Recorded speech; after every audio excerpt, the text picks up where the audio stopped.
You ever feel like you're in a constant battle, but the enemy is, well, your own mind? Today, we're diving into the teachings of Eckhart Tolle, and he's got this pretty radical idea. What if the source of all our stress isn't really the world out there, but our thoughts about it? He actually lays out a path to a life of, incredible peace. So yeah, let's get into it. Okay, so let's start with this question because it runs deep for so many of us, right? Are we incomplete without a partner? It's that feeling that you're missing a piece of the puzzle, and someone else out there has it. It drives so much of what we do. But here's the twist. What if that whole feeling is just a case of mistaken identity? Tolle uses this really common human search as the perfect way to start talking about what it actually means to be whole. And that brings us right to our first big idea here, this constant search for wholeness. I mean, we're all looking for it, aren't we? We think we'll find it in a job, in some kind of success, and especially in a relationship. Tolle frames this whole search with a really powerful metaphor. He asks, are you just the wave, or are you the entire ocean? Let's unpack that a bit.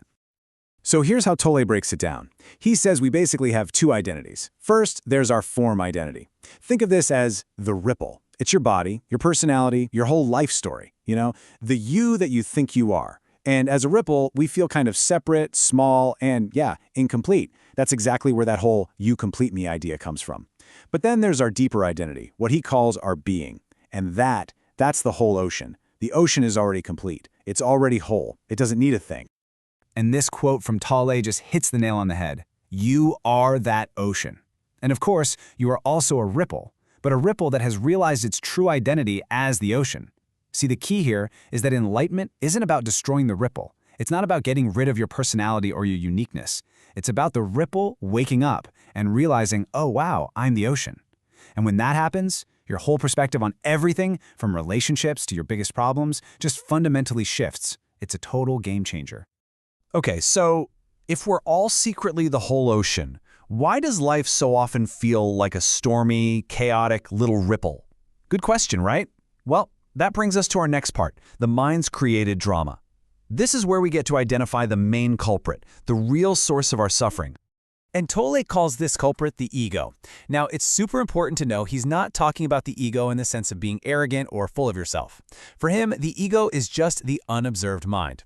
It's that voice in your head that's always chattering away, the narrator that runs the show when you're not really present, when you're on autopilot.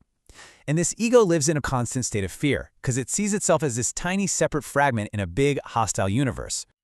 So to cope with this deep-seated fear, what does the ego do? It develops these survival strategies. It resists what's actually happening. It tries to control everything and everyone. It craves power, it craves more stuff, and it's always in a cycle of defending itself or attacking others. Sound familiar at all?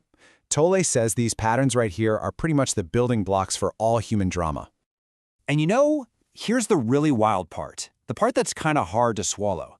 The ego, it's actually in love with all this drama. It gets a kick out of it. Our problems, our stories about how we've been wronged, our whole victim narrative, that becomes our identity. So deep down, on an unconscious level, we don't really want the drama to stop, because the ego thinks, if the drama ends, I'll end. All right, so if resistance is the engine that powers all the ego's drama, then the way out, well, it has to be the exact opposite, right? And that brings us to our third part, which is maybe the most important one of all, the power of acceptance. This right here is the key that unlocks the whole prison of the mind. And Tolle gives this amazing, super simple example from nature. It's about ducks. So he says you'll see two ducks get into a fight. It's quick, it's intense, and then they separate, and they swim off in opposite directions. But right after, they each flap their wings really hard a few times.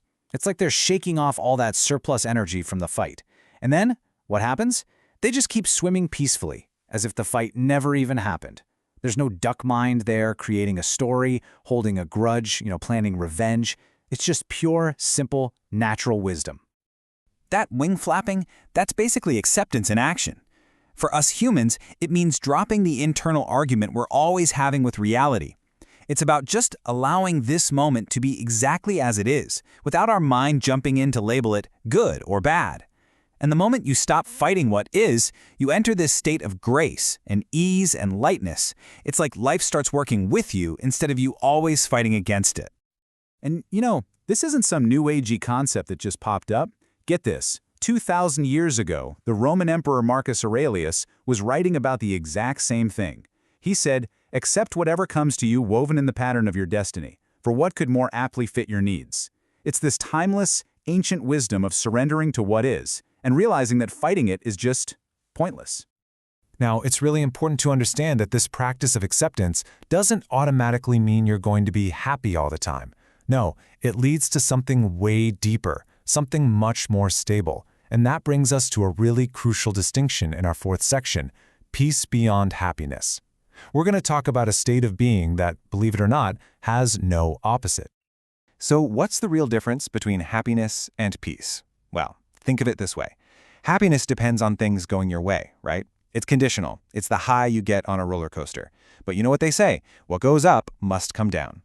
Inner peace is totally different. It's unconditional. It's like the deep, calm part of the lake, no matter how stormy the surface gets. It's not the opposite of sadness. It's the stillness that can actually hold both your happiness and your sadness. It's your natural state, just waiting underneath all the noise. And this is where this teaching gets really, really profound. Let's be real. In a moment of deep loss or pain, you're not going to be happy. To even try would be inhuman. But what Tolle says is that even underneath those huge waves of grief, if you can stop resisting the pain and just allow it to be there, you can actually access a deep, unshakable peace. That stillness is always there. It doesn't matter how crazy the surface of your life gets. So finally, it's important to realize that this inner work isn't just some selfish thing you do for yourself. No way. It has this incredible ripple effect that literally changes the world around you. And that brings us to our final big idea, a new consciousness. This is where we see how finding your own inner peace might just be the single most powerful gift you can give to the world. See, when you start to operate from this place of peace, you become this incredible force for transformation. You just stop creating or participating in drama. You stop adding your own reactivity and negativity into the mix. I mean, think about it. Haven't you ever been around someone who is just deeply, deeply calm?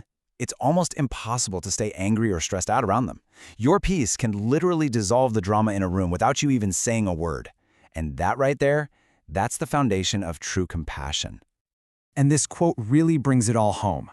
Only those who have transcended the world can bring about a better world. So the ultimate takeaway is this. You just can't fight the world's drama with more drama. It doesn't work.